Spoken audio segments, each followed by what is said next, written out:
What's up, y'all? Toya here, and I am back with another video for y'all. Before we get into the video, make sure you guys either like, subscribe, and hit that notification bell. Alright, y'all, so today it is time we dive into this controversial topic on DeliverThat, and that's the topic of the Easy Cater tip pool.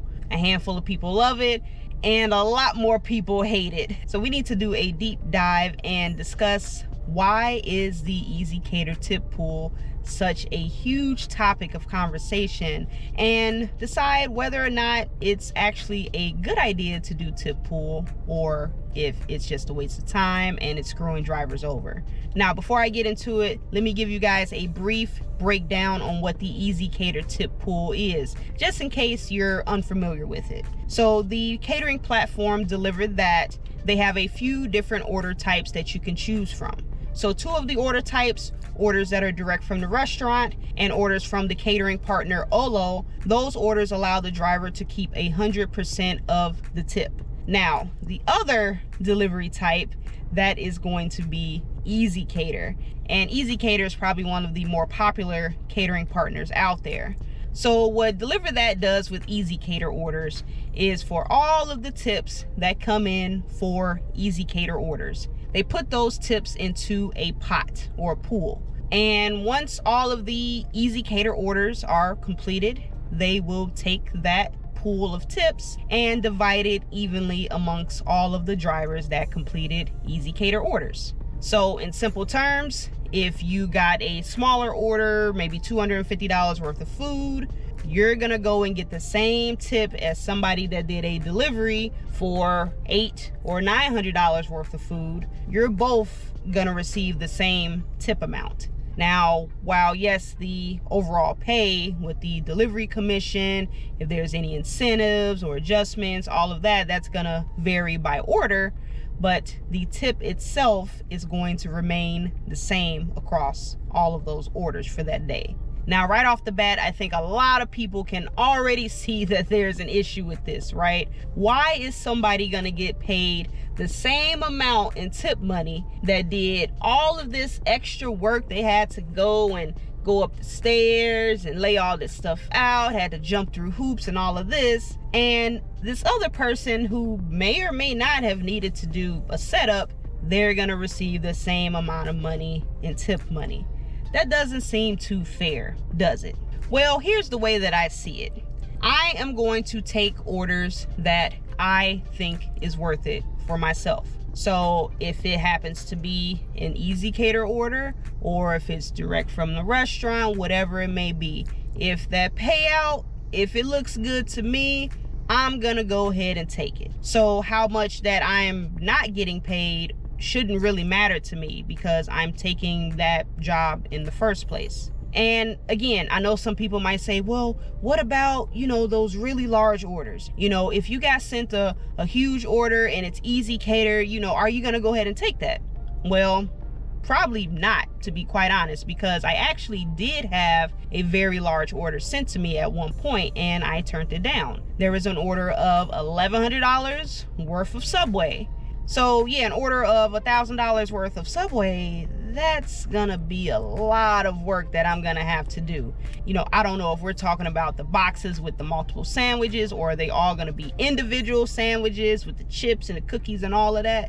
That could potentially be a lot of work that I personally don't think is worth taking for an Easy Cater order.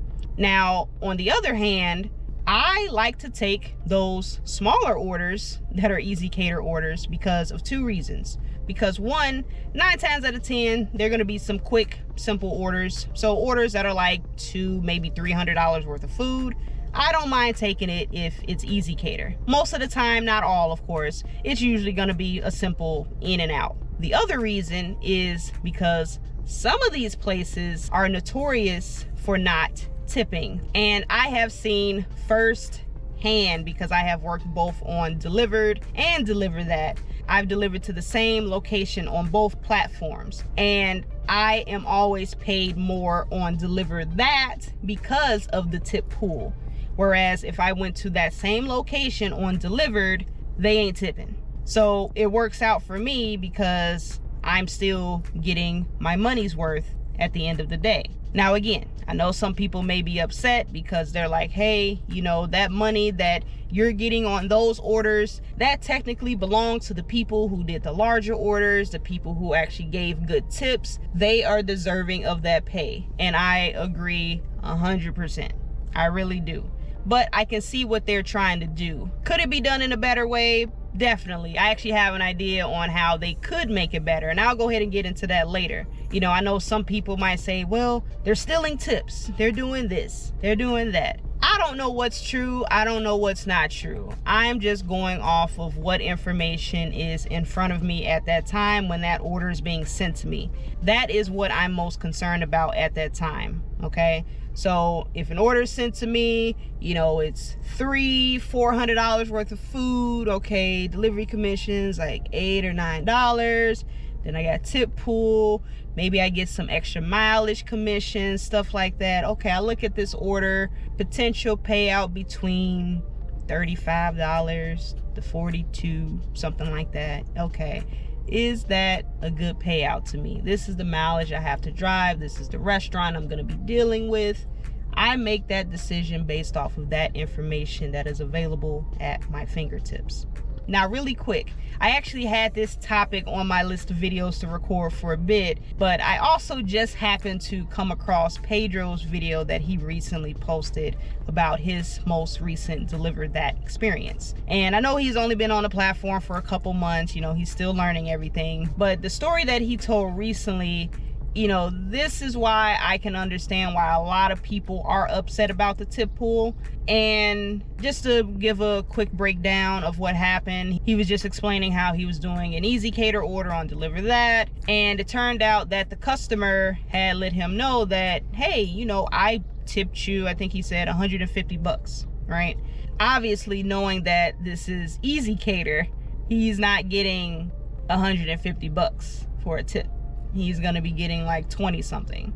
You know, I don't think it was that big of an order, but somebody tipped you $150, and knowing that you're only touching a fraction of that is so, I know, I get it, I understand. That's $150 that you can't walk away with that day. You could have an extra $150 in your pocket that day. This is my argument with it. For every order that you could have potentially missed out on, as far as the larger tips, you have to find a balance somewhere. You know, I know everybody wants the big payout. We all want to get the 50 plus, the 75 plus, 100 plus payouts, but we're not gonna get that every single order. Sometimes you have to take those smaller orders. Sometimes you have to take those less than ideal orders. You know, as long as it still fits within your criteria as far as what is worth it for you. Is the mileage good? Is it a difficult restaurant or a difficult customer?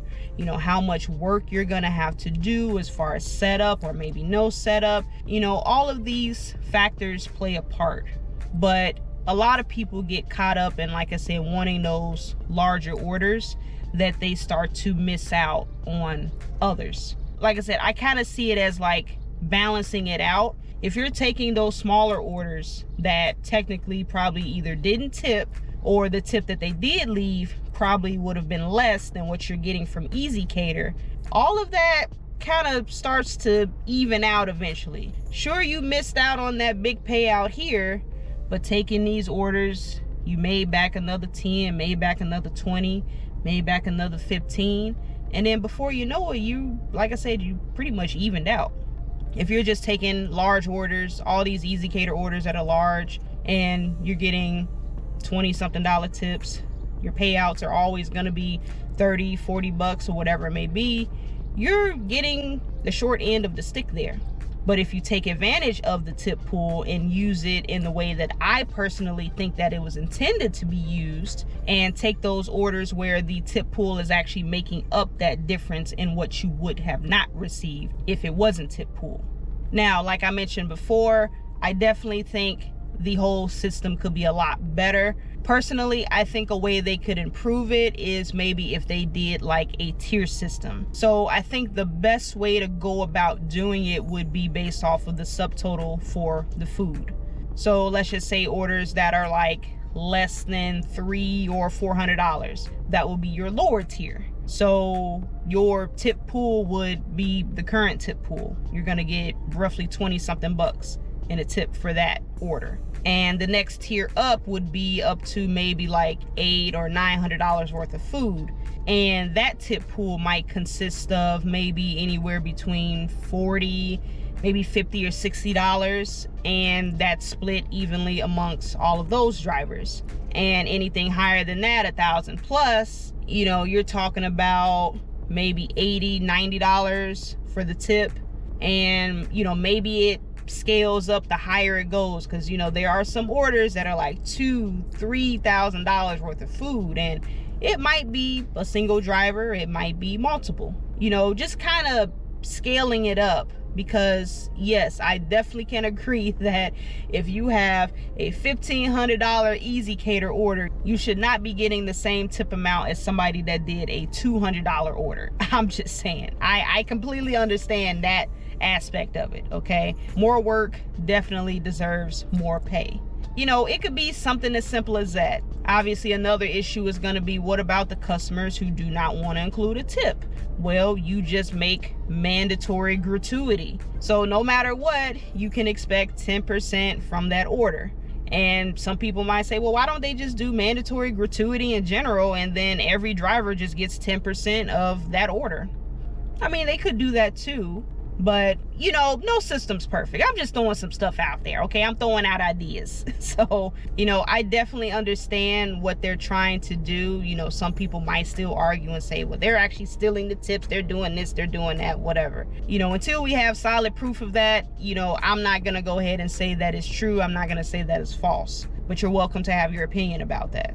But in the meantime, as long as tip pool exists, personally, I feel like you need to find that balance. Sure, you can go ahead and do those large orders. You know what you're expecting to get into up front when you're taking that order. So don't be fussing and whining and complaining, saying, man, you know, this should have been 10%. I should have actually gotten paid like $60 or $70 instead of this little $40 I got because of tip pool.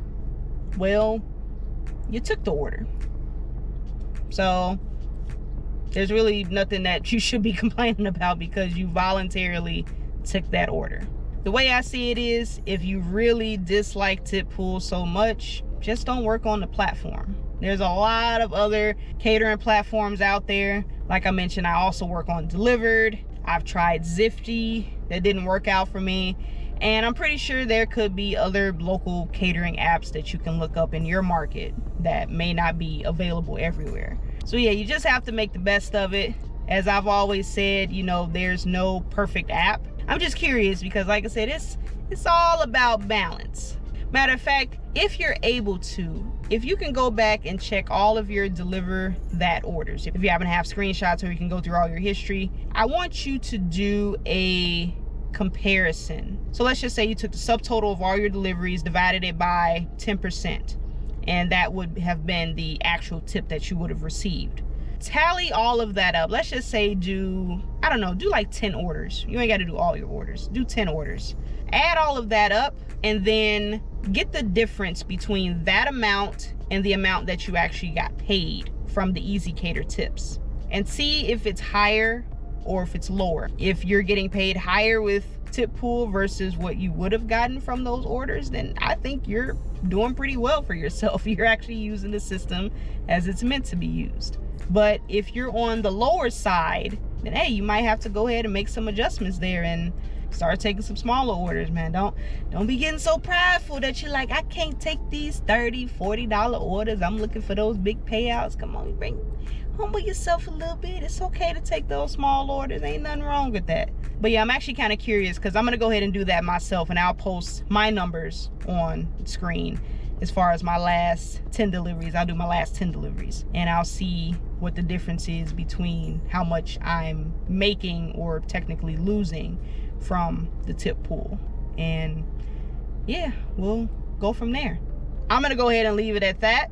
You guys can go ahead and flood the comment section with answers to that or any other things that you might want to add. So yeah, just let me know in the comments. Now, before I go, I have to remind you guys to leave a like, subscribe, and hit that notification bell so you do not miss a video. But I'm gonna go ahead and get up out of here, guys. I hope you guys enjoyed this video. I'm gonna catch you guys on the next one. And as always, stay safe out there and keep grinding.